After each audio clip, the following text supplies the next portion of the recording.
What is up, guys? Welcome to another episode of the Assemble Performance Podcast. I'm your host, Justin Jones. Whether I'm hitting the trails, training for an ultramarathon, or pushing my limits in the gym strength training, I've always been fascinated by what drives us to perform at our best. This podcast is for everyone, from the serious endurance, strength, or hybrid athlete to the outdoor enthusiast who wants to live life to the fullest. I believe that peak performance is an assembly of physical training, mental fortitude, emotional health, and social support. Whether you're training for a sport or viewing life itself as the ultimate athletic event, join me in redefining limits and living a life full of challenges and adventure. Let's get into today's podcast.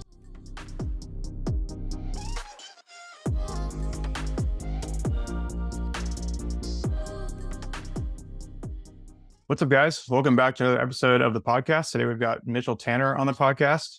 He's a doctor of physical therapy, a strength coach, and a performance specialist. He's been coaching for over a decade. He works with regular folks and professional athletes.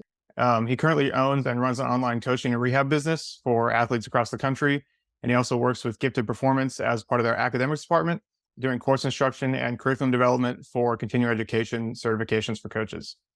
I actually met Mitch through Gifted Academics certification course for the CSCS as I'm studying for that right now. So, Mitch, how's it going?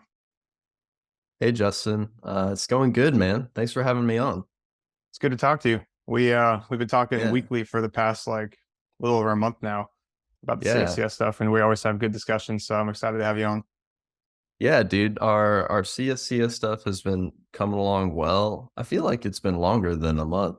I know that we have talked outside of the CSCS a couple times this last month, so definitely a little bit more conversation.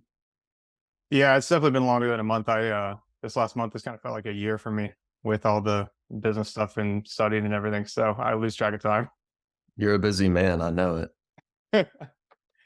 So I wanted to start out just with a little bit of your background. I know we've talked about it one-on-one before, but your athletic background, and then kind of go into your transition into physical therapy and strength coaching.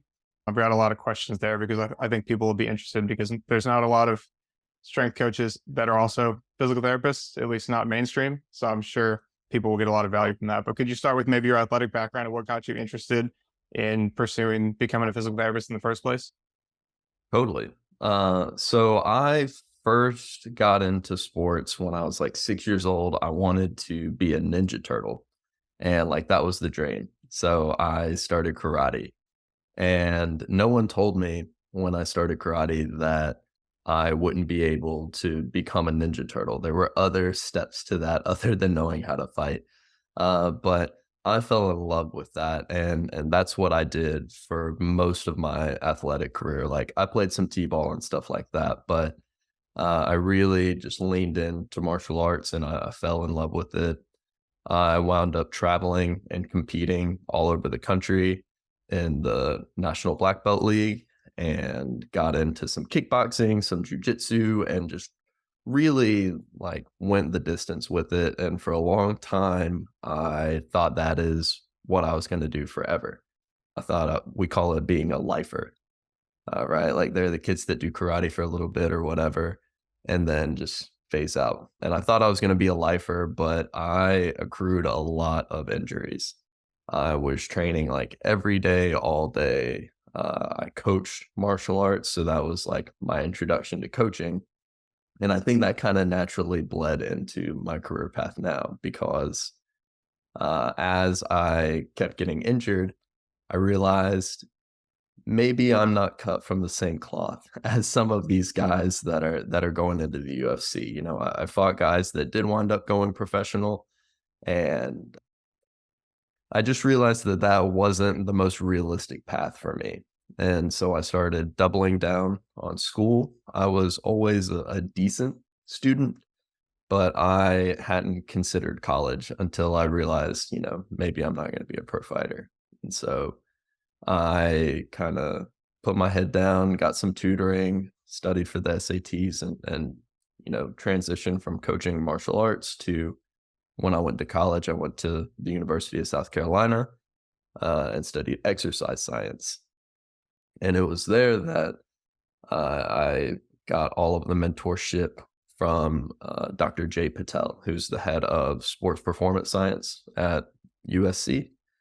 And I spent a ton of time with him working with a Division 1 athletic program, and we worked with the football team. We created a modified version of the FMS. I don't really subscribe to FMS as like a good indicator of readiness for sport participation like it was designed for, but we created a modified version. Then we screened athletes and um, collaborated with strength coaches, collaborated with the sports coaches to help improve the athletes in our care. And I just, from that experience, learned that a lot of strength and conditioning, a lot of sports performance is not based on merit. It's not based on how good you are at your job or how much you know. A lot of it is just like, how much are you willing to pay your dues and eat shit for a little while? And I just, because of my personality, I had a hard time with that. That's not to say that like I fear hard work or like I think it's bad to do that, but it just wasn't for me. I wanted uh, my job to be directly proportional to the value that I could offer. And I saw that that was valued a little bit more in the rehab space. And that kind of pushed me that way, less from sports performance, strength and conditioning, more towards the rehab side of things, where not only do I get to wear that hat of, sports and strength and conditioning, but also blend into helping people on their worst days when they really can't do anything more. That's super cool. So I actually thought you were a PT and then you went to strength coaching, but it's opposite. You were a strength coach and then you became a PT.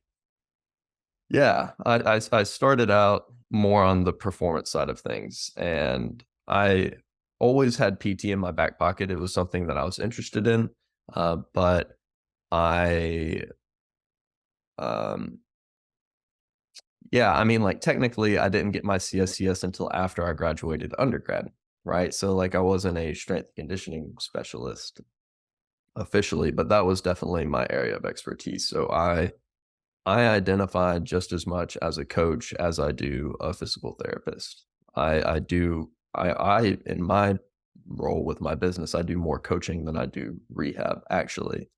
Um, it just kind of has naturally fallen that way. So in order to move from where you were at with undergrad to being a physical therapist, you had to go through and get your doctorate, right? Physical therapist, it's more of a clinical doctorate, if I'm not mistaken. Is that correct? That's correct. Yeah, clinical doctorate. So you have to have an undergrad degree and have certain prerequisites from your undergrad degree, and you can apply for PT school, which is a 3-year doctorate. And some people will do a master's in between. Some people will go straight in. I went straight into my PT program at the Medical University of South Carolina, which is like a separate entity from South Carolina Gamecocks. But yeah, I made that transition, and it was pretty tough. I had a lot of pushback from academic advisors and professors like early in my academic career because I was struggling. Like it was hard for me when making the transition to college, and keeping up with just like the basic sciences was a challenge for me. But as we got into the more exercise science specific material, I started to excel. And I think by that point too, I had found a rhythm with what worked for me in school, and it made it easier to make that transition. So could you talk about making that transition from a performance background? Because at least in my past, my big frustrations personally when I needed any physical therapy was that a lot of physical therapists that I had access to were very clinical focused, which, they still mean well and it's still important, but they were mainly focused around, hey, can you do your job? Can you like dress yourself? Like, can you function as a normal human being? And whether it's because the systems that they worked in or just what they've been exposed to, they weren't as versed on returning to sports. And sports Mm. has always been a huge part of my life as well. And then again, I don't know if it's because of insurance or availability or, a myriad of factors, but I feel like a lot of people, that's what they have access to when they look at PTs, and they don't have as much access to return to sport as somebody maybe like an NFL player would, right? So could you kind of speak to how your experience was moving to that clinical doctorate with the performance background that you had? Yeah, I think that it helped me a lot. for the exact reasons that you just described. Uh, PT school is designed to make you a good generalist. So if you choose to specialize, it is after you get your degree. And some people will try and make their rotations kind of steer towards whatever path they think they want to go down, but it can change. So the experience that you've had, and most people that I come in contact with having had a PT that was not pushing them hard enough, that didn't feel like they were doing athletic things that were going to make them feel prepared for getting back to their sport, is a shortcoming of the system, admittedly.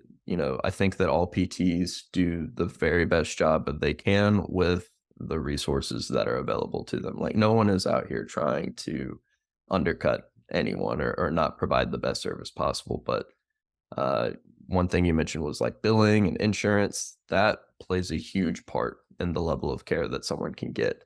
So for an athlete, especially if you're in a more rural area, you may not have access to a physical therapy clinic that is equipped to return someone to sport at a higher level, right? Like maybe middle school athletes that, you can do anything and they'll start getting better. But, an elite level high school kid or a college athlete, not every clinic has the facilities that are going to have the equipment you need to make that happen, or clinicians that are used to that experience.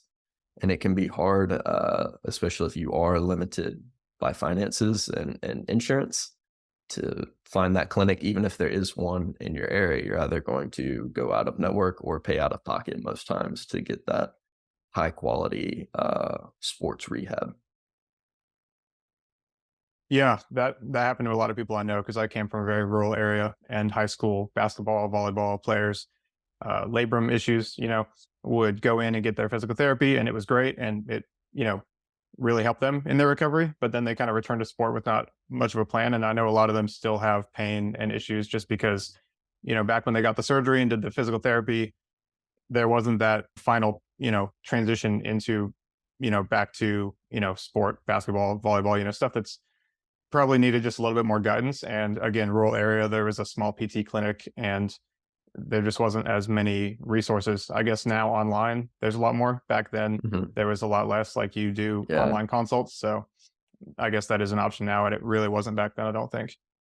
No, I went through something really similarly. We had just like one of the major chain clinics in my hometown, and that's where I would do my rehab, and all of my injuries would linger. And I hated physical therapy going through it. Like, I didn't like the PT that I was with. I didn't like the process. Going through it as an athlete, I hated it, which I feel like is the opposite of most people's experience who go into PT. They're like, "Oh, I had this PT, they were great, we had so much fun, now I do it." I'm like, no, I hated it." But I think that's part of why I made that transition, was to offer something different and to, provide hope instead of like making someone feel broken. And I think that that is like the big transition from like strength coaching to PT. I guess that was like your original question. Sorry, I kind of like took a tangent with the insurance, but um yeah, like being a strength coach, I think that a lot of PTs, because we are generalists, tend to underdose exercise or make it a little easy because you don't want to hurt the patient, right? The primary goal is to make them feel better, and especially if someone isn't used to exercising really hard, it's easy to overdo it. And so, going from a general population that is mostly inactive and trying to convince them to do any exercise at all, and then immediately, like right after that, seeing a high caliber athlete who needs to be pushed, is hard to like flip the switch in your brain from one to the other. It takes practice and experience with both of those settings to be able to do it, especially if you're in a clinic where you treat more than one person at a time. Then it's like I'm working with a 50-year-old woman who has knee pain and just wants to get up and down the stairs better, and I'm working with this like post-op ACL football player that is trying to get back for his senior season. Like, doing that at the same time is really hard. And I try to give PTs grace, but at the end of the day, it's our responsibility to be better. Yeah, I definitely have always been somebody that likes to research. And at the time, I was frustrated because I would go into a PT clinic and it would be mostly older people, which again, they also need help and nothing wrong with that. But I was watching, NFL college strength coaches and trying to learn what I could on YouTube and online. And I was like, I feel like all the PTs that work in this space at the time, at least in my small world, they all worked at college and, places that I didn't have the resources to. So Right. it was even more frustrating for me as somebody who's like, "Oh, I've looked all this up. Like, I know that this is available, just not in my area." Just not to me. Yeah, like that's super frustrating. Yeah. So I wanted to talk about the professional. You said you worked with some pro athletes. Was that in your undergrad as like an internship, or was that after you got your PT? What did that look like? Yeah, so in undergrad, I don't think that I worked with any professional athletes. It was mostly Division One athletics and like regular folks because I did personal training as like my job to pay bills during undergrad. But my work with professional athletes, I got to intern with a company called Exos.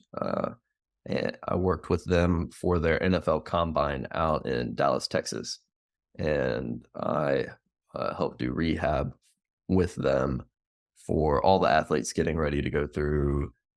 I think it was the 2021 combine, and that was huge. We got to spend a ton of time with the team, and the way that they operate is amazing. Like it is, I think it's a great model as to what professional rehab can look like as far as the interprofessional collaboration, because the nutritionists, the strength coaches, they have massage therapy, PTs, everyone works together and very seamlessly. Like I was pretty impressed with how well they communicated.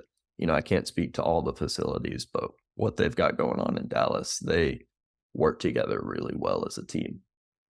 So some people might say like that is kind of the pinnacle. Like you worked in professional athletics, so why did you take a step back? And you kind of touched on this already, but could you speak to that now? Yeah, I want to say it. I want to pick my words carefully. I really just want to provide care the way that I want to do it. I want as much autonomy as possible, and uh, you know, when working for bigger companies, there are often like expectations as far as like patients per day, how much are you billing per person per session through insurance, even if it's out of network. There are these expectations, and it's really easy to provide treatment in a way that encourages you to meet those billing expectations, because you have pressure on you to do that. And at the end of the day, I don't want to make a decision uh, about supporting my athlete based on what is going to make money. I want to do it based on what is best for that athlete. And even in those scenarios, I'm not saying that you can't make good decisions to support an athlete under those criteria. That's not what I'm saying at all. But it is not what I want to be focusing on. I don't want to feel pressure to do any sort of billing that doesn't align with what I believe. I don't want to feel any pressure to provide treatments that I don't think are actually valuable because they get reimbursed. So I want to be able to provide the care that is best for the athlete with the best evidence without worrying about what insurance says or what expectations are set on me. Like I just want to support the athlete, period. And that's why I wound up working for a cash pay clinic that is fantastic. Had full autonomy. Like I have nothing bad to say about it at all. Like after I graduated, I worked for this cash pay clinic, Old Bull Athletics. I know that you're familiar with them. They're a fantastic crew based out of Miami, and they it's one-on-one physical therapy. You're not bouncing between patients. There is no insurance because it's cash pay, so you don't have to worry about reimbursement. You can just provide the treatment that is best for that person with your full undivided attention, and I think that's a beautiful model. Yeah, one of the things that I've experienced, and I know Old Bull talks about it, and I think I've heard you speak about it as well, is that insurance, while you might have the same recovery plan for a patient, insurance sometimes requires a diagnosis. And a lot of people don't have the prerequisite knowledge to know that this diagnosis isn't the end of the world and doesn't mean there's something wrong with me. And I've been in places where I've looked because I'm, very in depth. I've looked at like the paperwork afterwards, and I'm like, oh my gosh, they diagnosed me with this. I we didn't even talk about this. And when I asked about it, the explanation was pretty much, they need a diagnosis, and like this doesn't mean you're broken, but a combination of insurance needing a diagnosis and having somewhat like minimum patients per day can keep somebody from having the time to explain like this doesn't mean something's wrong with you. And I have a lot of people that I work with even like, yeah, a doctor said I had this or a trainer said I had this, and not that any of these people were out to do something wrong. They weren't doing anything wrong. They were just trying to help, but the system kind of made them say, oh, you have this syndrome, or, you're quad dominant, so you're going to have this. And people can feel very broken, like there's something wrong with them. It's something they're always going to deal with. So could you maybe speak to that if somebody's listening and they're like, oh, I've had this, like this is exactly something I've experienced. And they've kind of been walking through life with this fear, even if they don't realize it's a fear, just subconsciously. Yeah, totally. Like, that is the hardest, most painful part. I hate when people go in somewhere to feel better and they leave feeling more broken, and like they have to rely on this therapist or this healthcare professional. We do have to provide a diagnosis, right? As physical therapists, diagnoses are they tend to be more general, like tendinosis or like acute shoulder pain or chronic low back pain. We're not assigning like labral tear or disc herniation. You have to have MRIs to confirm that. And like if you come in with that information, then of course we're gonna, include that. But uh, going in with, you know, elbow pain and saying like, oh, you've got, biceps tendinopathy, like that sounds a lot scarier than just saying your biceps are tired. Like your biceps are being used a lot, right? And they're irritated. Like having a diagnosis term is a lot scarier for people. It contributes to a little bit of that white coat syndrome, right? And other things like the example that I always use is degenerative disc disease. Like, oh, you have degenerative disc disease. That sounds bad and scary. You don't want your disc to go away, but what if we just call it age-related back changes? Because it's the exact same thing. Like, it's just gonna happen. It's not a bad thing. It's just the way that it is when we get older. And so by having a specific diagnosis, it can make people feel afraid. And rather than just taking the time to explain, yeah, you're getting older, your MRI might show some degeneration, but that's normal. And there are plenty of people who have pain or plenty of people who have degenerative discs without pain, right? The ratio is not 1 to 1. And that's something that we talk about a lot now with rehab is yes, you might have a rotator cuff tear, but if you're over the age of 50, 70% of people have rotator cuff tears. And only like 30% of the people who have tears have pain. So most people with tears are pain free. And like that's not the stuff that you hear whenever you just get the diagnosis of rotator cuff tear. Because typically you see a specialist and specialists like to do specialist things like operate and do injections and things like that.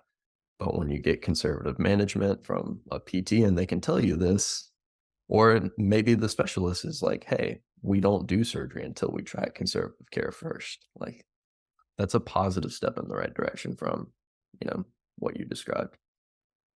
Definitely. Yeah, I saw a article, I think it was, and they were citing a few different studies comparing scans of people's backs. And you could have a football player that has no pain, but has all of these issues on the scan, or somebody that sits at a desk that has all this back pain and their scan is fine. And Hmm. it was discussing the fact that pain doesn't always equal injury. Sometimes there's pain without something on the scan, and sometimes you have all these injuries with no symptoms, right? Could you Totally. speak to, obviously pain science is a super deep topic that could probably be talked about for hours, but could you speak to how you work with your clients a little bit on that? Because it's one thing for you and I to talk about it and understand it, but when you're relaying it to somebody who, loves their sport but has a day job or something and, doesn't have all the time to read the research, how do you relay that to them to get the point across, I guess, if that makes sense? Yeah, a lot of the time it will depend on like did they come in with a diagnosis, did they come in with imaging and they already have a belief that we kind of have to like reteach things that can take a few more steps and be a little bit harder. But when someone comes in and they just have pain and they haven't been told anything about it before, because I live in Florida, we have direct access to patients. So people can come in without a referral and we can see them. I think nationally that's the case that everyone has direct access. It's just for a limited amount of time. But anyway, sorry, that wasn't your question. Whenever someone comes in with pain, I just try to explain to them that like pain is helpful. Pain is letting us know that there is something that we are experiencing that is different than usual, right? But we do not have pain sensors in the body. We just have normal sensations like temperature, pressure, light touch, stretch, things like that, tension, and we can feel those. But whenever we experience any of those sensations outside of a normal range, like what we are used to, then our body thinks of it as like, whoa, whoa, whoa. What's that sensation? Like, that's a lot. I'm not used to that. And we perceive it as dangerous. And that danger is experienced as pain, as a deterrent from whatever is causing that stimulus. And so I explain this to people that, just because you have pain, it doesn't mean that something is damaged. Sometimes I will share some studies like what you brought up, whether it's low back or the shoulder or the knee. Sometimes I will share some of those statistics and it can help people feel really reassured. But I always double down on like, yes, you have pain. We just have to get used to this sensation and make it more tolerable. And so if you draw a warm bath, like a warm bath feels good, you are sensing temperature. But if that water gets too hot outside of a range that you're used to and it's boiling, it hurts. And I think that that's a good analogy for what we can feel with like muscle strains or pressure, whatever it may be. Like if you have swelling, like that's just a different amount of pressure. And for some reason that tends to click really well when you explain it to people and they're like, oh, so how do we make this normal? Or how do we desensitize? And I always like to encourage them to feel discomfort. So I actually try to do activities that are uncomfortable, whether like if it's for a low back injury, like one of the most common things we see. If it hurts to bend forward, we're going to do some forward bending, but just within a range that is tolerable, right? And I always say we want to show your body like, okay, I feel that sensation that I think is dangerous, but nothing bad has happened, nothing exploded. And every time that you feel it and nothing bad happens, you learn, okay, maybe this isn't as dangerous as I thought. And that danger signal starts to get turned down, and so does the pain.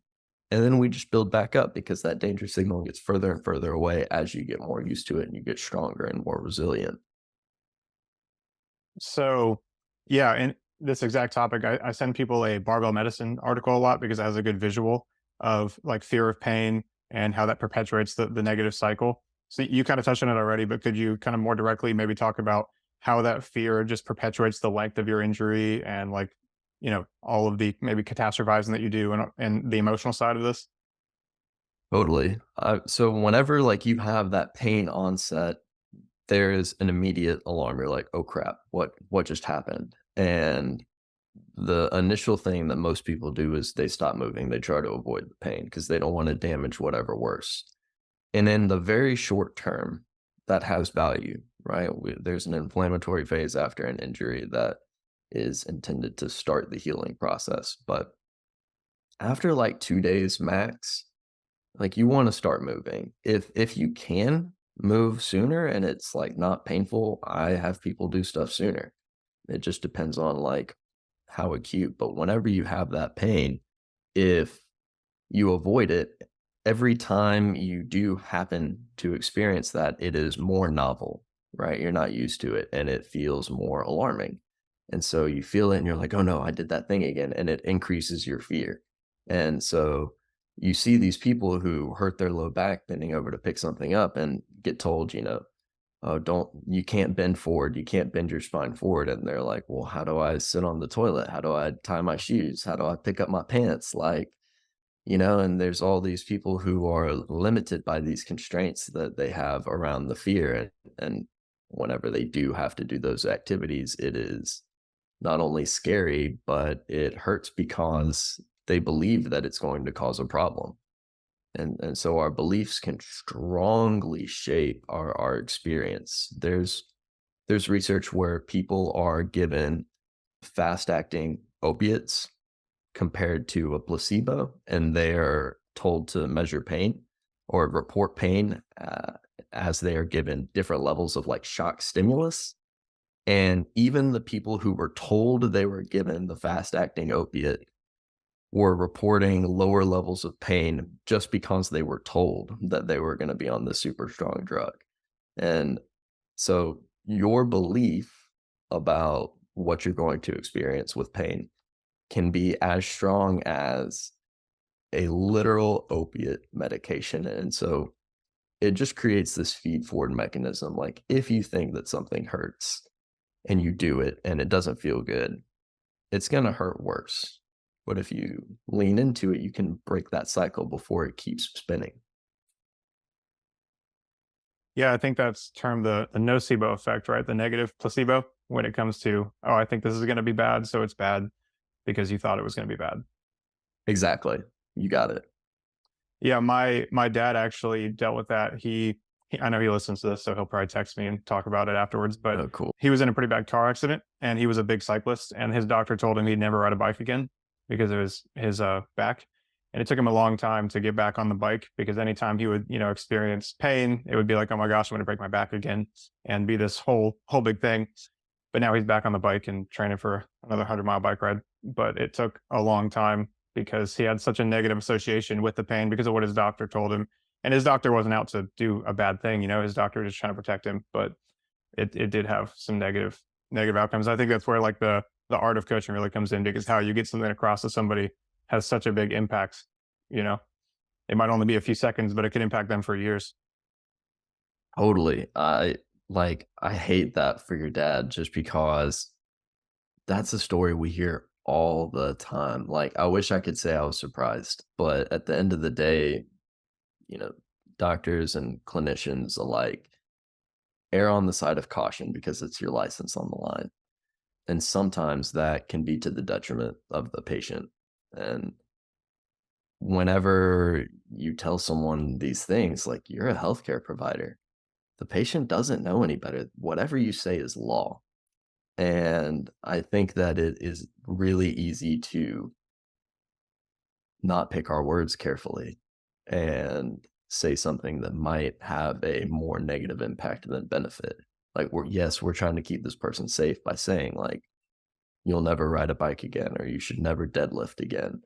And the idea is that you're keeping them safe, but maybe you're just keeping them in pain and fear longer. And then it begs the question, did you really benefit that person? Yeah, I mean, I'll preface this with, I'm not a medical doctor, but it also brings up the question of like, what's the risk reward here? Because if this person was only going to ride a bike as they age, like you have a cardiovascular and lean muscle mass issue too, from a healthy aging perspective. And, the years that it took him to get back on the bike now has been, cardiovascular detriment. Like he wasn't able to run either, so besides walking, like he lost a lot of cardiovascular fitness in that time. That takes time to get back. And from a population perspective, my brain just goes like I get the concern, right, as a doctor, but what else are you losing if this person's not able to do that activity from a longevity perspective? Totally. I mean, in terms of risk reward, it's hard to say on like a generalized basis, right? Like if the risk is you might lose function of your legs and there's some like serious problem with your back, then maybe it's okay to lose some cardio, but if like surgery isn't on the table to prevent something like that, odds are the risk to reward of saying like stop exercising is not worth it. Typically, if something is that serious, like surgery is going to happen. Like you're going to have it. Otherwise, like you have to get back to it somehow. And I think that that just comes down to educating our professionals better about like how dangerous are these things when done appropriately. I think that it's hard for professionals who always see the outliers, right? Like no one comes in with a back injury after like deadlifting super heavy, and the doctor's not going to think like you got this injury because you were deadlifting heavy, not because you were deadlifting 10% more than you typically deadlift, which is like that's the actual difference. It's not the weight itself. It's how different was this from usual or how well prepared were you for this lift. And I think understanding that uh, can make clinicians and doctors better because that's like one of the first things I ask when with my lifting athletes is, okay, you had this pain, you were doing this weight. What did you do the week before? Or what had you been doing up until that point? Like, what does your holistic programming look like? And those are the things that are going to give you the answers. But when you're a physician or a PT and you only see people come in who are hurt and they're consistently hurt doing the same things, it's like maybe don't do those things. Like that's the easiest, most intuitive response. But until you have information that supports something else, it's kind of hard to convince anyone to say something different. Totally. So when it comes to pain, a lot of people might be asking the question of, I've had pain in the past. I avoided that and then it went away. Now it's better. Or I have a lot of athletes that are, endurance athletes who tend to kind of push past pain and then eventually gets to the point where they can't anymore. So we've just discussed how pain doesn't necessarily equal injury and fear of pain can make the injury worse. But a lot of people might be asking, where's the line? Because pain still seems like it has some utility to keep me from injuring myself. So how do I find that line between, hey, this is something that I just need to, not catastrophize, and hey, this is actually something that might be serious and I need to figure this out.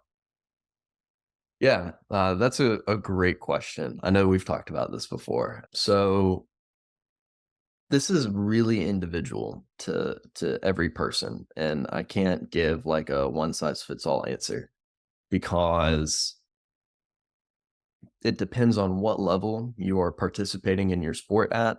Do you have money on the line? Like, is this your career? Because if that's the case, I think that more people are going to be willing to push through some pain, push through some discomfort if the alternative is not having their job anymore, right? We see this all the time with professional athletes.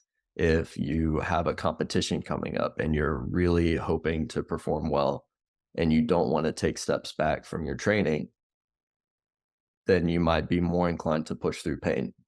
But if that pain is so severe that it's impacting your performance, especially as an athlete that if especially if you play a contact sport, if your performance is being inhibited by that pain or by that injury to the point where it is unsafe for you to participate if you are putting yourself at risk. Like I think about this with fighters. Most fighters go through camps and have something that hurts.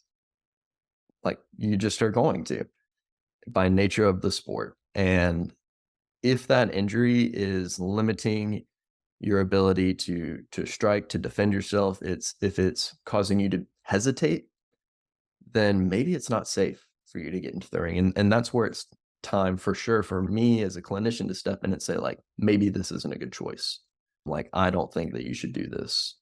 But for everyone else, I think that there is a tipping point and you have to decide where you're going to go. Like, you can pull back your training and be willing to accept more pain or that this injury might get worse in the short term so that you can continue training and compete. Or you can say, I'm willing to sacrifice a little bit of performance if that means that I can feel better while doing it. And that's typically where it lands for most athletes that are like recreational or like weekend warriors or just enthusiasts.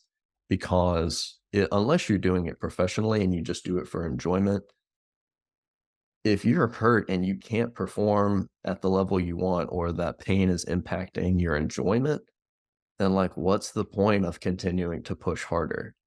Like why not just take a couple steps back so you can enjoy it again and then return feeling better instead of prolonging this experience and making the thing that you enjoy the most less enjoyable. Like for a lot of people who work a 9 to 5, exercise is their only outlet.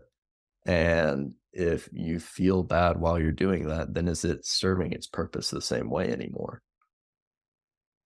Yeah, I definitely have some things I want to come back to as far as biomechanics and like coaching and progression. But to take a detour, you spoke about that everyday person has a 9 to 5. Do you find that a lot of people maybe push through pain when it would be more beneficial for them to pull back because they maybe over rely on sport for maybe an outlet from their life, or over rely on whatever their sport is for like who they are, and they're like, if I pull back, like I don't know who I am in this time period, or maybe they're beating themselves up, like if I pull back it means I'm doing something wrong because I'm not working hard, and like I value, I identify as somebody who works hard. Yeah, I think that I see that a lot with the people that I work with. I don't know if that is representative of like the population that exercises, but I work with a lot of people that are really committed to their exercise and their health, and I do see that a good bit because whenever you identify super strongly with a sport or just lifting, exercise, running, whatever it may be, and you have these big goals, whenever you are not doing the activities or not making the choices that are in alignment with that goals, people beat themselves up. Like a lot of folks don't know how to handle it. And I think that is one of the hardest parts about rehab is not just the X's and O's of like this many sets, this many reps with these exercises, but like how do you navigate those things? Because the lack of community, the lack of personal satisfaction that you have when you're injured, like those things make you question who you are. And unless you've gone through it and, experienced it, that like kind of sounds silly. Like you rolled your ankle, like you can't exercise for a few weeks, who cares? But for the people that love this shit, like it's a big deal. And how do you navigate that emotionally is a challenge that I think is often overlooked. But but you're right, people often have a hard time knowing how to respond. One of my thoughts that just comes up, I'm curious to hear what you think, is somebody gets injured and they're like, I don't know how to deal with this. I don't know who I am.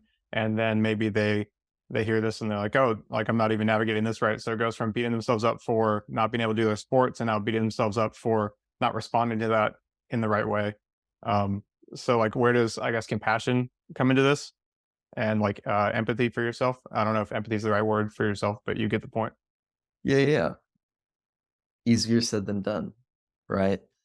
I think that, you know, a lot of times people just need someone else to let them know because you can't read the label from inside the box. Like when you yourself are in it, you can't see that outside perspective. Like I talk to athletes all the time. A lot of the people that I work with are coaches, are PTs, or registered dietitians. Like I work with a lot of professionals in the field. And even then, whenever they're going through it and I, help them through this process to have some grace, to have a perspective shift, they're like, these are all the same things that I tell my clients or my patients. They're like, why didn't I just do this already? And it's because it's too close, it's too personal. And, you know, it's important to, you know, I think the first step is having acceptance with the injury, with the pain, because too many people want to perform around the pain and like try and push through it, like you said. And until you accept that maybe you're going to be limited for a little bit, that's a losing battle, like every time. Maybe there's someone who can get through it. There's always an outlier, right? But until you can accept that that is a brief reality and that it is brief. It's not going to be forever unless you're like have a competition coming up very soon. Like there will be other competitions. You're not done training. You're going to keep training for a while. And so whenever you look at it from a broader perspective of like, this is a small bump in the road. And while it is inconvenient, there are a lot of things I can do to make the most of this. I'll take a page from Derek Miles with Barbell Medicine book, but he always says like a lower body injury is a great time to build a big bench. Like, there's always something that you can divert to make the inconvenience of rehabbing suck a little bit less. And that's a really great way to shift focus. But, I think the only other thing that I really try to help with is too many athletes focus on the end goal. And I'm a firm believer that, especially if you're a recreational athlete, the end goal matters very little because everyone has that goal because they think it's going to make them feel a certain way. They think it's going to make them feel accomplished, proud, strong, whatever, confident. And it's so short lived. That's why, like, serious athletes, they get their win, they get their PR, and they're like, okay, what's next? And the enjoyment doesn't actually come from the result. It comes from the process of seeking that result. And that's like neuroscience. Like the dopamine is greater in pursuit of a goal than it is in actually attaining the goal. And so I try to emphasize like focus on the things that you can control. What are the daily actions you can take that are going to make you feel good about this process, even if it might be limited? So those are the big ones. Yeah, with that last point there, I think a big note takeaway from me, because we spoke on this a little bit, is if you find yourself shooting for that outcome goal and that's all you want, you might hear something like this and be like, oh no, like start to question, do I really even want this goal? But I feel like, at least personally, you still do. It's just like, how do you enjoy the process of that and kind of shift your focus? Because at the end of the day, you value something about that. I guess at least if you're serious, you're not going to show up, 300 days a year if you don't enjoy something about the process. So just Right. shifting your focus a little bit instead of looking at that big goal on top of the mountain to kind of what's right in front of you. Yeah. Like injuries will get in the way of that goal. Their life gets in the way of the goal. Maybe there is like a job change, or maybe, the there's a health status change in your family, or, you get a new dog or whatever. Like there's always something that might interrupt your process and impact your ability to reach that goal on whatever timeline you have set. But if you focus on the daily actions, like you'll reach the goal. It just shifts your focus onto collecting small wins every day that keep momentum going. And I think that that's the most important part, like making sure that injuries do not interrupt your lifestyle more than they have to. So we also just spoke a little bit about rehab and how you have to, you know, accept injuries. And that came off the back of us talking about how, pain of or fear of pain or fear of injury can make injuries worse. And we spoke about that line a little bit. You and I spoke about this a few weeks ago. But how do you kind of guide your athletes to make a decision on, hey, is this something that I need to make sure I don't fear and just kind of work through? Like, this pain doesn't equal damage. And then, like, at what point does it become, hey, I need to maybe look at this and start to accept, like, this might be something that's going to require me to pull back a little bit? Does that make sense? Yeah, it's hard to say, and sometimes the answer changes as we go through it. But most of the time, like how the injury started can give us a lot of context about that. There are traumatic injuries where there is like a single event where you're like, I know that I did this thing and now I have this pain. And those are typically more clear cut in the sense that we know we're going to have to take some steps back. Like this is going to take a moment to heal, and it might not be forever, but it is obvious, right? That something happened. There is some sort of acute trauma that we have to address and let heal and build back up capacity. The process is the same for that. We still work with what's tolerable and build up, and make sure that we don't have any fear avoidance, right? Like the process is still the same for trauma, but if it's something that creeps up in training, maybe you're just starting to get some like aches and pains, then we look at your training, how much volume are we doing? Is it drastically different than what we've done in the past? If the answer is yes, then we address that and see if it goes away. You can still make progress. It just might be a different setup, right? Like there are a million ways that you can address that. But if the volume's really similar and we haven't changed anything, but there's still these aches and pains that are creeping up, then like we're for sure talking about lifestyle. Like what else is going on? And I ask this often, like I ask this every week with my athletes regardless, but it's like what else is going on in your life? Do you have stressors with your family? Is work going okay? Like are there financial issues or relationship issues? Like all of these things lower our threshold to pain. So if everything is going wrong, and then I say, well, like, why do you feel bad? Or like if you're sad and all those things are going on, and I'm like, okay, well, which one is it? It's not one of those things, it's all of those things. So the same thing is true with physical pain. Like, oh, you're training 5 days a week, you're not getting enough sleep, you're not eating properly, you're stressed at work, you're stressed at home, like your running form is what hurt your calf. Like, no, there are all these other things that are impacting it. And so we start to break those things down and we look for like what is the area that is the worst that has the biggest opportunity to improve. And we collect a win there. And if that's sleep, if you're sleeping like shit, then we start to prioritize sleep. We talk about how we can adjust your habits and collect a win there. And maybe it will impact your pain. At the very least, you'll be better rested and have a higher tolerance to work through that and deal with it emotionally when you're well rested. So I think it involves a lot more follow-up questions. Too many coaches are quick to give answers and slow to ask questions, and it needs to be the opposite. Definitely, yeah. The age old, it depends that everybody likes to meme about online. But yeah, I got it. Yeah. There's I a lot more mean, information that's needed. yeah, but I think knowing what information to look for makes it a lot easier to get that answer. Definitely. So my follow-up question is a lot of people might be looking at, the David Goggins, or, the people that do perform very well despite, maybe not having good sleep, having super stressful lives, having like multiple jobs.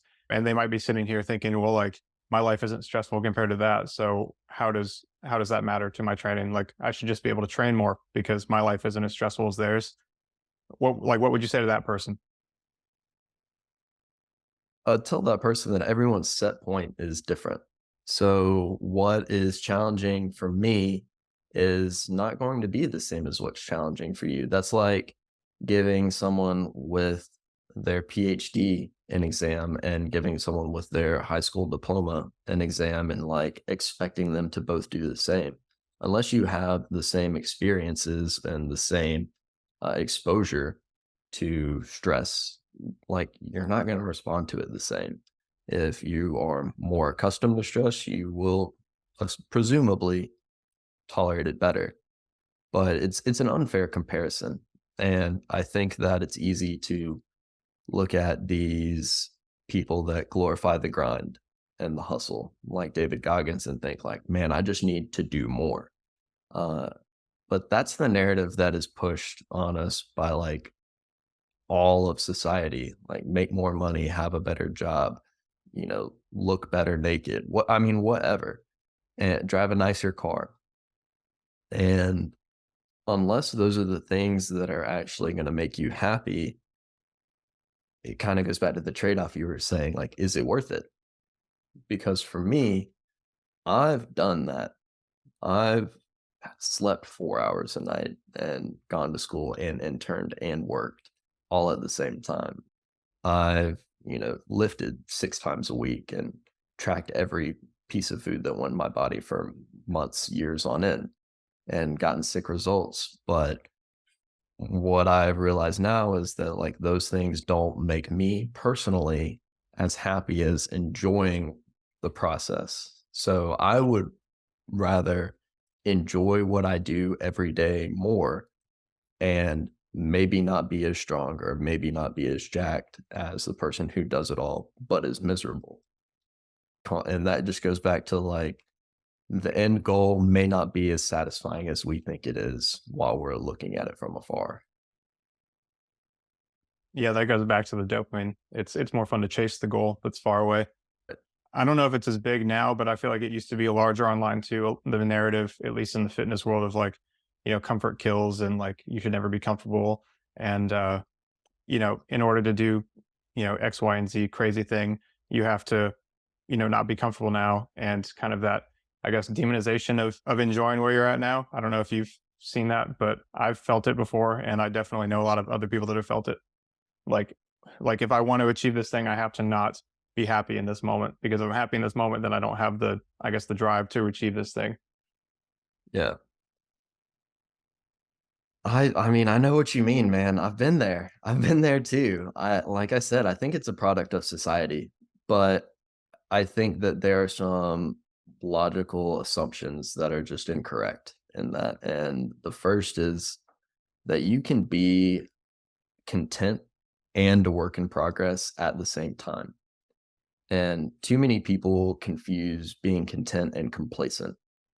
And I think that is where that comes from. Like, if you are complacent, you're right. You're never going to elevate to the next level. But I can enjoy my day knowing that today I am at a certain level, whether that be my fitness, my business, my academic career, whatever it may be, and know that I am still working towards a better future. And that's something that people have a hard time with. They think that if they enjoy the moment, that they're not going to care about the future. But I think that fundamentally drains us of our ability to actually perform well. Because if we're always operating from the space of being exhausted and gassed and emotionally drained, then how am I supposed to focus on all of the positive things that I'm trying to create? Like, it just doesn't make sense to me. So I would much rather lean into knowing, like, yeah, today is good. Look at where you were 2 years ago. And if you've made growth, like the version of yourself 2 years ago would be stoked to see you where you are now. Why is that not true for you 2 years from today? Right? There's always going to be a future and it can always improve. You just have to decide, like, do I have to be miserable for that to be true, or can I enjoy it at the same time? Like, I don't know. I love these conversations. Again, I think this comes down to, you and I've talked about before, the art of coaching versus the science is fun and important. Maybe in 10 years AI can do the science though, but it's really the art where big changes are made, because most of the roadblocks that people face, whether it's rehab or training, are kind of this more art emotional thing, not necessarily, for some people it is the training, but even then some people, the training block is that they might be doing too much, and they might be doing too much because they're maybe over a line, and it becomes this rabbit hole that you can really go down, which is, where the importance of a coach that kind of looks at the whole picture comes from. Totally, man. Like, this is the part that I think needs the most room to grow in the fitness and coaching rehab space, because especially with coaching, like when you have a goal, everyone no, like, no one actually cares about a 500-pound deadlift, and, like, people may give me crap for this, but, like, no one actually cares about that number. Everyone thinks that they're going to feel a certain way when they hit that number. I'm dedicated enough. I finally, like, did this thing that I had my heart set out on, but then it becomes 550, right? And whenever we're like, "Oh, I'll finally be satisfied with my progress whenever I hit this goal," then we are automatically setting ourselves up to not be able to experience that in this moment. So whenever I assign my satisfaction, my fulfillment, my enjoyment to this thing in the future, that makes it unattainable right now. But if I can focus on being happy with a 500-pound deadlift, then I most certainly will be happy with a 550-pound deadlift also. It doesn't mean that I have to, you know, be miserable to do that. We just have to understand that those things are not what create our feelings. We create those in this moment. And it's just what are we focused on? So if we focus on feeling it in the future, we can't feel it now. But if we focus on how we feel right now, then it's a lot easier to be content and a work in progress at the same time. It doesn't have to be one or the other, but you have to recognize that you can experience it now. And that's what I think most people miss. Definitely. I love that.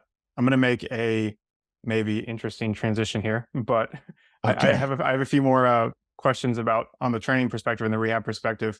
Sure, Um, sure. so Sorry, I feel like a I lot know of I kinda, like, dove deep into that, man.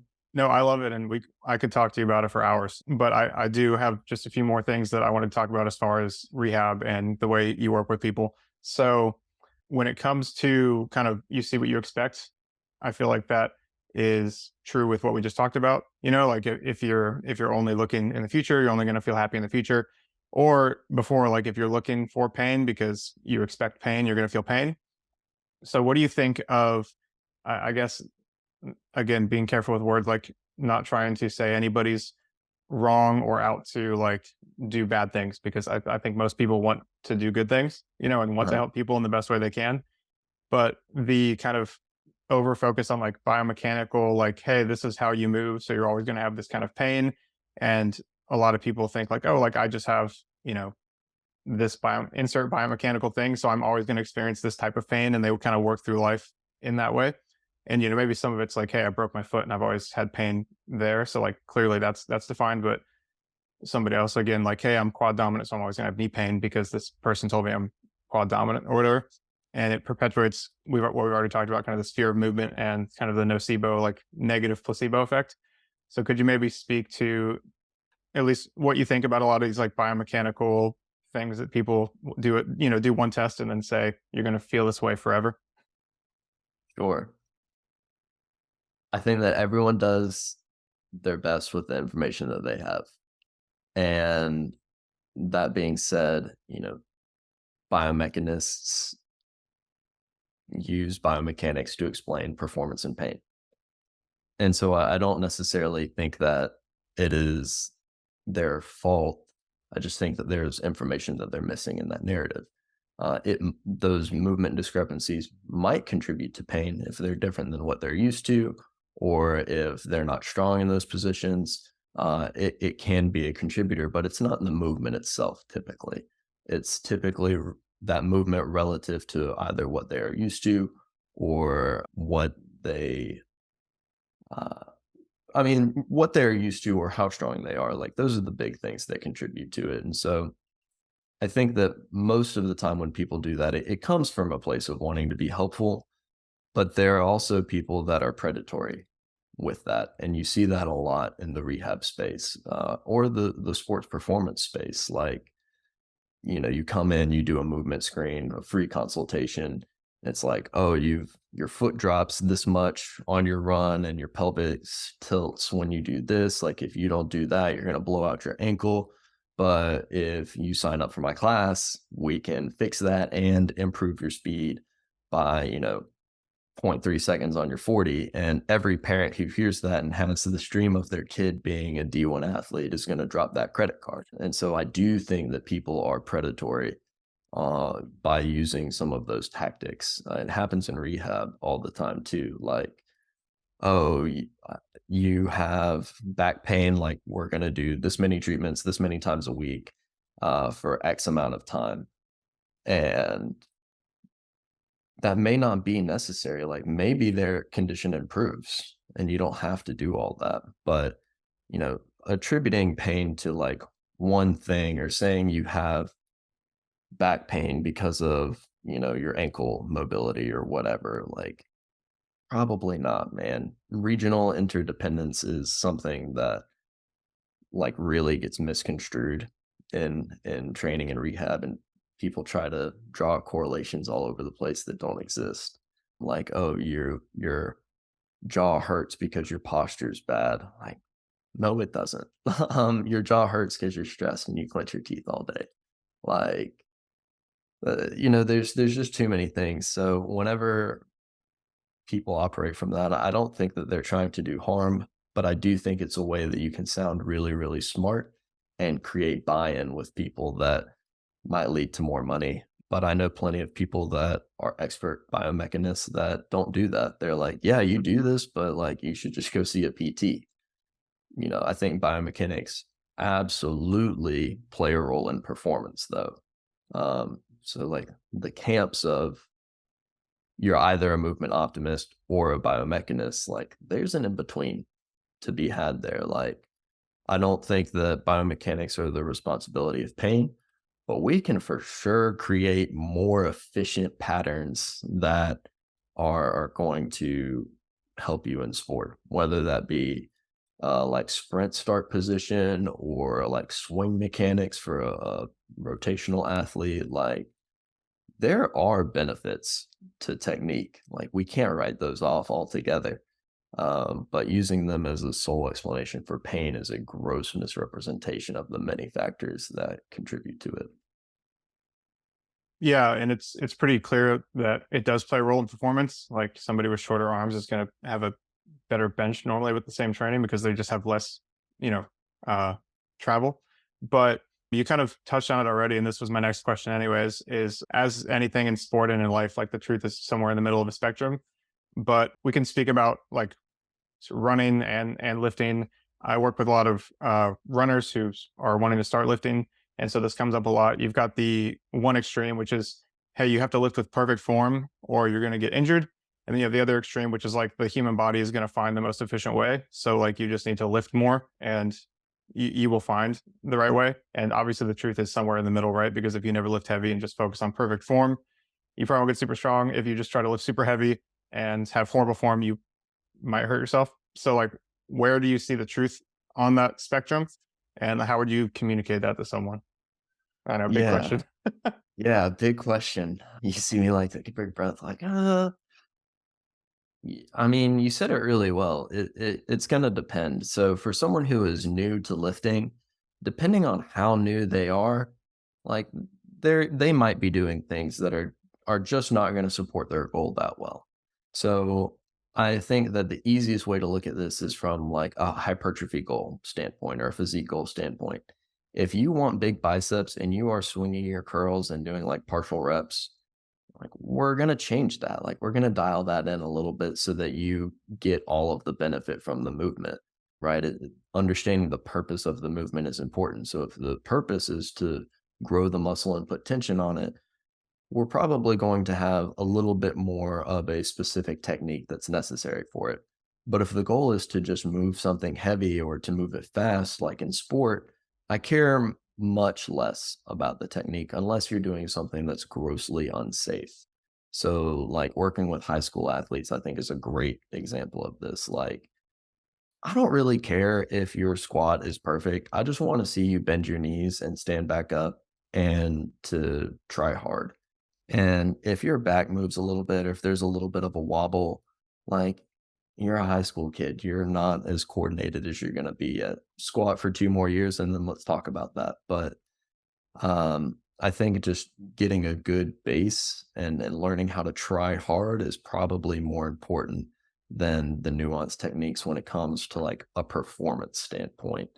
After that, like the more efficient that you can make certain movements, there can be added benefit for sure. But I think that those types of details come as you get more experienced. Like it's going to be hard to convey to a new lifter how to do all of these things perfectly. Like if you're trying to train quads, not shifting onto your hips when your quads get tired and to push through that pain and to make it hurt more on purpose is not something you're going to be able to teach a new lifter. So the people that are newer, I just want them to get confident, to learn to love it, and to learn how to try hard. And if it's not perfect, so what? Like when you're newer, you'll make progress doing anything.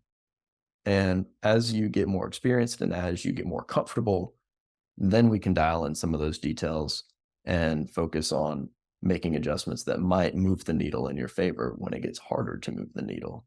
So I just think that too many people try to apply those principles of like you might you might be working with a really experienced lifter and say like, "Ah, I don't care about your technique, but like maybe it could help them versus the people that are like nitpicking the new lifter. Like that's unnecessary and it's probably going to make them more fearful of the lift. Definitely.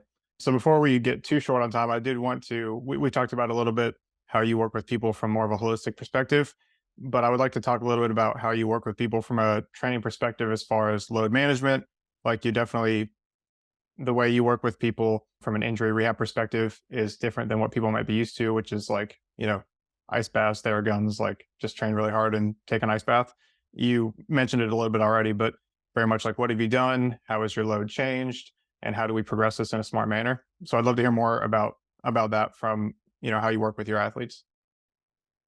Yeah. So when an athlete comes to me with pain, we are we are just trying to continue training, but with the caveat of there is this thing that might be limiting you.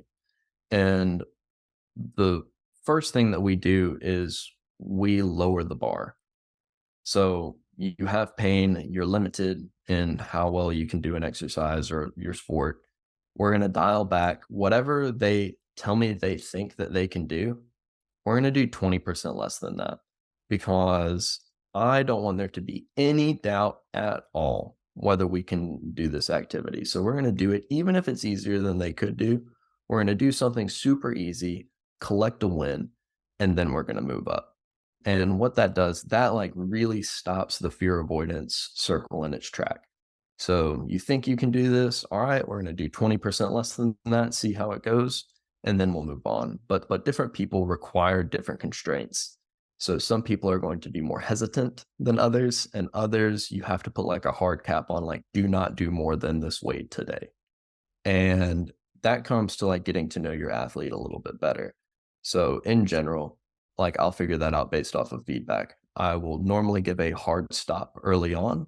And if I feel like it's really easy and they communicate to me that it was really easy, or they're like, I don't know, I'm still nervous, like that will determine do I push or do I kind of hold them back from hurting themselves worse and like slowing the process down. But everything that I do, since I'm remote, I don't actually do physical therapy. I do rehab coaching. And so it's a full on coaching plan with the caveat of like, we're also managing this injury. And so we'll still push your bench when your knee hurts. Like we'll still push your overhead press and your rows and all that. But, we'll make sure that your lower body training matches whatever limitation there is. And as you show me like, all right, I can do this and it's only a yellow light, then we progress. If you do something and it's a little bit too much, okay, we hold for a little bit and build from there. But it's very much so just what can you tolerate doing? And if it makes it worse, then it's too much. So some people can tolerate doing something and it can still be too much later on. And that just means we dial down the amount. So how does that look with you working with people remotely? Because again, like you said, most people might be used to just going into a physical therapy clinic for physical therapy. So how does like your rehab coaching differ from that? Some people might be wondering like, hey, this sounds cool, but is this for me right now, or do I need to go in person to see somebody? Yeah. So sorry, I guess I didn't answer the original question that well. The big difference is like I'm not there to put my hands on you. I'm not there to walk you through every single step of your workout. So we're largely going to have a discussion about what we want that lift to look like. And I'm going to provide you notes on like, do not exceed this amount. Make sure that if you experience this level of discomfort, that you dial it back, or like, this is an okay thing to feel like I want you to push yourself. And I always ask questions too. So like, did it hurt while you were doing the exercise? Was it the first rep? Was it later in the set? What were your warm-ups fine and only the working sets hurt? Like what was the issue? Did the movement only hurt at the end range of the lift? And those are going to guide the adjustments, whether like if it hurts at in range, I'll make the adjustment of like, we're going to do partial reps, right? We're going to do box squats or pin squats, or like board presses. If, it hurts with like the later sets, then maybe you lack the muscular endurance you need, and we're going to do less sets, but increase the frequency. Right. And so we make those adjustments together, but I don't do any manipulations or massage or cupping. If those are things that people want, rather than like send them to a clinic to get them, I try to provide education on like those things might make you feel good and they have value, but I don't want you to think that you need them to feel good, because in the long run, if you always use the thing, always foam roll to feel good, then you might actually be conditioning yourself to believe that the only time you feel good is when you do those things. And if you skip that, then it might make you more susceptible to pain. And so there's a sweet spot. Like I might give people an opportunity to do some foam rolling or use a lacrosse or do some stretches beforehand if it makes them feel better. But typically it's followed with a conversation of like, this is a short term band-aid. But, I don't think that anybody who is immediately post-op for like an ACL or a labrum repair where they just have to like get range of motion back and there are like big gaps, big gaps in performance. I don't think that that is the most appropriate time to work with a remote rehab specialist. It is more so when you're in the later stages of rehab or there's like a muscle strain that it's more beneficial. Most of my athletes, people who get hurt and either go through rehab and need that like next step, like we were talking about with your experience with rehab, like, yeah, we did some things, but it wasn't hard enough. A lot of people have an injury, do rehab, and it's not enough to get them where they want to go. And then they come work with me. And so that's largely what the process looks like. Yeah, so if somebody's hears that and they're like, "That sounds great," how can they get in touch with you? Where can they find more information? Yeah, check me out on Instagram. I am Coach Mitch DPT. I'm on Twitter, Threads, all that good stuff. Shoot me a message, or you can email me, Mitch Tanner Coaching at Gmail, or Mitch Tanner Training at Gmail. Sorry, but yeah, just check me out on Instagram. There's links in my bio to everything, and that's it. That's my shameless plug. Good deal. I'll put all that down below too, so people can click through if they are interested. I did have one final question, probably a larger question. We didn't really get to it, so I'm going to ask you here. Okay. Okay. So yeah, feel free to. You don't have to give a super long response, but I have a lot of I know people, we're family. pressed on time. We have a lot of people, family, friends. People ask me, hey, like, should I buy like insert X thing? Whether it's recovery boots, ice bath, Theragun. You kind of mentioned it before, your approach to that, but could you maybe speak a little bit more to like the value of those things and how those things can be used without maybe over reliance? Sure. That's a great question. So, to people who ask me those questions, because I get them all the time too, I always respond by asking, what is the purpose of it? Like, what are you hoping to get out of this practice? And so, if people are like, oh, I want the Normatec boots to help me recover better, then I will tell them to save $600 and to go to bed an hour earlier. Like, because they don't actually do that. So I try to provide education, because me just saying yes or no, who cares? Like, I want them to have autonomy to make an informed decision. So I try to explain that it temporarily changes how you feel. And that can be valuable if you feel like trash and you have to go exercise. It has a purpose. The same thing for like Theraguns, exact same thing. Like, if you just want to feel good, go for it. But it's not actually changing anything. So if you're limited by how you feel and you just want something that doesn't hurt, that's a good option.